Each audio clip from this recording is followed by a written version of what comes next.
Everyone's going on about video productions, how videos are the new way to consume media. But if you're looking for another way to get your information, why not podcasts? While podcasts have been popular for quite some time in the US and Australia, it's slowly gaining traction again in Singapore, and more news and media outlets in Singapore are producing their own. To talk about the growing popularity of podcasts and their own recommended list of podcasts to listen to, I have Melissa and Ernest with me. Hi both. Hello, Ali. Hi. So Melissa is a deputy live editor and she's a regular contributor to the Live Picks podcast. Yes. And Ernest is the head of podcast productions here for ST and the Business Times. Okay, so let's just talk about podcasts. Why is it so popular now in Singapore? You want to go ahead? Yeah, I think we're sort of like seeing a new wave. It had been revived in the United States and Europe actually for the past few years.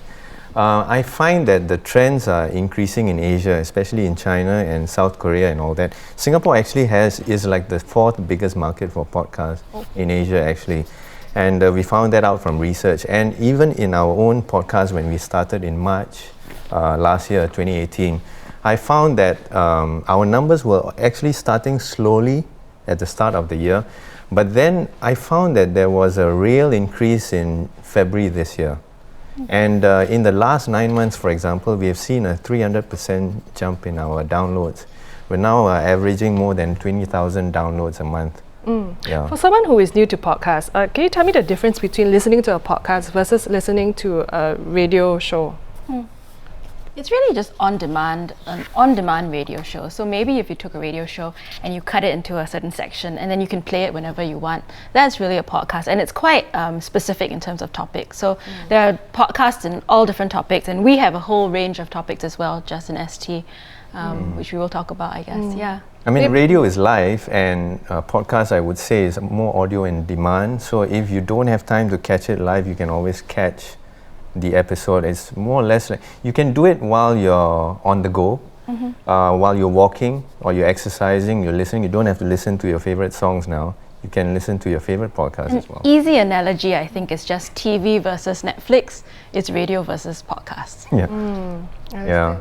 So maybe you can tell me a bit more about the podcast that both of you are... Okay, Ernest is working on a lot of podcasts. But Melissa, maybe you can tell me more about the ST Live Pick. So that is one of the Straits Times top podcasts. So maybe you want to plug it. Sure. So Live Picks is really a guide to what to do in Singapore for the next few weeks. So we do this every week. The podcast comes out on Thursdays. And we touch on various things like films, concerts, restaurants, arts events.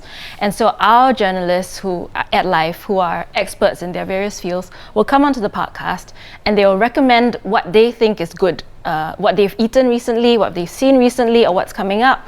And that's really valuable, I think, because they are the ones who really know their beat, and they then just give us a quick snippet of like 2-3 minutes on what they think is the best thing for the next week or so. And so that's what people can tune into on the Live Picks podcast. And Live Picks podcast, like a lot of the podcasts that ST produces now, we produce now like 10 series, and I sort of like designed it sort of Netflix style series. So we have themes, for the various shows. It's Live Picks, you've got Money Hacks, you've got Health Check. And the thing is about all these podcasts, if you notice for us, I mean, if the viewers can actually go and check it out, we will provide links as well. They're designed to be like, punchy podcasts, very conversational, as Mel said.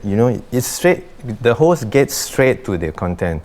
In the US and in Europe, if you listen to a lot of podcasts, they are at least like 1 hour, 1.5 hours, and sometimes the host, right, they can spend the first 5 minutes talking about, hey, how was your hair? I like your makeup and all this. I was having this dream last night and all that. Just chit chat. Yeah, I find that the stats tell us that our listeners in Singapore, they can't be bothered with such nonsense. That's why the podcasts are kept very short, 15 minutes at most. 15 minutes, yeah. We find that's the sweet spot, and everyone just wants to tell me where to eat the best durians, and what's the top episode for Live Picks? Actually, it is a durian episode. And I'm surprised because I thought it would be something that's very visual, because food pictures sell, right, for food. But the other thing is, I mean, besides looking at the pictures, you hear experts like Xue, experts like Hedy and Eunice, Ayok also, you know, they're talking about these things that they've eaten. So they gush about the durian, and then Hedy was like, oh, this black thorn is so amazing, you have to try it. So it's a different way in which to get to know our writers as well, not just through print, but through the podcast and just listening to them and what they have to say. It's very expressive. I think when you listen to them and when you read them in print or online, it's very different. To listen to them talk about a durian, right, and how fleshy it is, juicy and all, they've really perfected it. I can't do it. I think I'll make people laugh, but they have really perfected that art, I think. And that's one of the reasons why Live Picks is so great to listen to, actually. Yeah. So since we're on the topic of popular podcasts, right, what do you think works for a podcast and what do you think doesn't work, since you've been doing this for a few months now? I think what he said about punchy, it has to be short, punchy. I think also having experts that are on the podcast really works. Like, these are people who know their beat very well. So people will tune in because they know that they're experts in their field. I also think people who are quite emotional and quite animated as well on a podcast, passionate, that helps. Yeah, passionate. So like Xue, for the recent podcast, which is coming out Thursday, Xue talks about a flan de yuzu, which is a yuzu cake with coconut. And she's gushing and she calls it the best cake she's had this year. Where to find this cake? Your listeners and your viewers will have to find out. That's a good and the other thing is also like the other podcasts that we have guest experts for, like Health Check, say for example. And I do try and tweak those together with our health correspondent, where sometimes I'm having dinner at a food court or something, and then I see this bunch of uncles and aunties, hey, soursop, eat soursop, no cancer. You know, then I'm thinking, is this really true? And then we take it back to the doctors who come in for the podcast, and then we debunk these myths. And some of these episodes are actually in our top 10 list. And the soursop one is one of your top 10, right? Yes, it's one of our top 10. In fact, we have other topics like forget about raising your good cholesterol. Like, does that make sense? Okay, I need to tune in to find out why one of the top doctors is telling us to forget about raising our good cholesterol. You want to find out why. We have even certain episodes that are sponsored, and sometimes the sponsored podcasts are not all that bad, actually. If you have content that's relatable to the younger audience, they find that if it's useful, as Mel said, punchy, practical podcast, they want to listen. So for example, one of the top 10 podcasts, which happens to be sponsored, how to start investing with just $100 a month in your 20s. Wouldn't you want to know that? Yes, I do. I would like to grow my nest egg. Another thing that did very well for Live Picks was 4 plays to catch from August to October. So that's really quick. We go through 4 of the top plays, including like Pandemonium's Urinetown, Wild Rice's Merdeka, which is happening in their new theatre.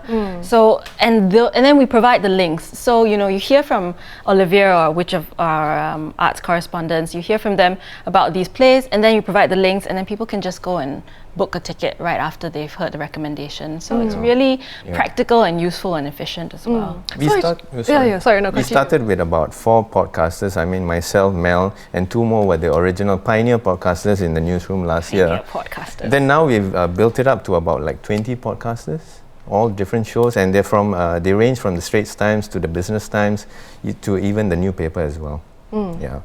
Now, since we're talking about what's doing well, who are actually listening to this podcast? Where do they listen to the podcast, and on what sort of device do they use? Okay, so I find that the demographics for us, mainly in ST and BT, would be 18 to 35. Now, Health Check, having said that, Health Check, because it's a health series, with titles like Soursop, Can It Cure Cancer and all that, I think there's an older crowd that's above 35 that's tuning into that. So I'm actually quite interested in developing that further.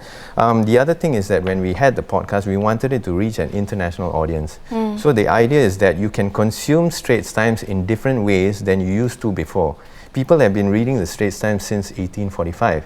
They've been watching Straits Times videos in the last decade.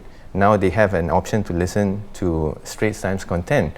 And we made sure that we targeted the three main platforms, Spotify, which is very popular among the youth here, Apple Podcasts, which has been a mainstay, and Google Podcasts as well. And Google has been developing its podcasts as well.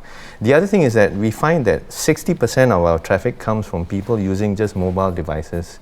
They don't actually go to the Straits Times website. They are finding our podcast on all these three platforms. Now, 30% of our traffic comes from smart speaker devices like the Google Home and Minis. So these are devices that you can place at home, and you can get them at Best Denki and Challenger and all this, and you just say, hey, Google, play me the ST podcast or something like that, and then they will play. So while you're ironing clothes or showering or something like that, you can listen to Or having 2 hands full of a baby. It's true. I just told Ernest that, you know, when I gave birth to my child, basically that was my lifeline to what was happening outside, because I could just go, okay, Google, play me an ST podcast, and I would get the news, I would get the arts picks, I would get all these things. So it was really, really helpful. And especially when you are, holding a baby, feeding, changing, doing all these things. And I guess that's what people are doing at home. They're listening to these podcasts at home. But having said that, they're also listening to them on their smartphone devices. In the US, when I was reporting there, we found that a lot of people were on their long commutes, and so they listen to these really long podcasts, 1 hour. But in Singapore, the commutes are much shorter, so I think 15 minutes, 10 minutes, that's about the length of their commute, and then they listen to the podcast then. And as we talk to more people, we find out that even in the cars, when you're driving, you don't just tune into the radio now. Because of Bluetooth, you just turn on the podcast. You can just stream the podcast through your car speakers. That's great. So last question for both of you. So moving forward, what is next? Is there anything that you're anticipating? Can you give us a sneak peek? Well, Strategy. I think one of the things that we are trying, because we've sort of like having a podcast for almost every desk in the Straits Times now. What we're trying to do now is to raise awareness, to try and improve the awareness of our various series, how they can be practical for you. So we're trying to come up with a marketing campaign next, to raise awareness for the podcast. And I'm also hoping to introduce podcasts to a wider and older audience, because we know that the younger audience is coming to us. So I'll be conducting a talk at the National Library tomorrow in Victoria Street, the Central Public Library, and that's at 7 p.m. And it's free? Yes, people can turn up, but you have to register. So so just turn up and find out how you can sort of like basically listen to the podcast on the go. And I'll be showing people how to download the apps and then listen to it on the go. And they can not just listen to ST and BT podcasts, they can listen to a whole range of other podcasts. And that would be goodwill on your part. Yes. Right? Thank you so much. Thank you so much, Ernest and Melissa. Thanks. Now, if you're interested in checking out the podcast, you can search the Straits Times on Spotify, Apple, and on Google Podcasts. We do have links here for you to type it in, so it's easier. For a quick glance at all the latest podcasts, you can check them out at this link below. Okay? So those are our top stories for today. Thank you for joining us. For more news and videos, do log on to straitstimes.com. Once again, I'm Melissa. For more big stories, see you tomorrow.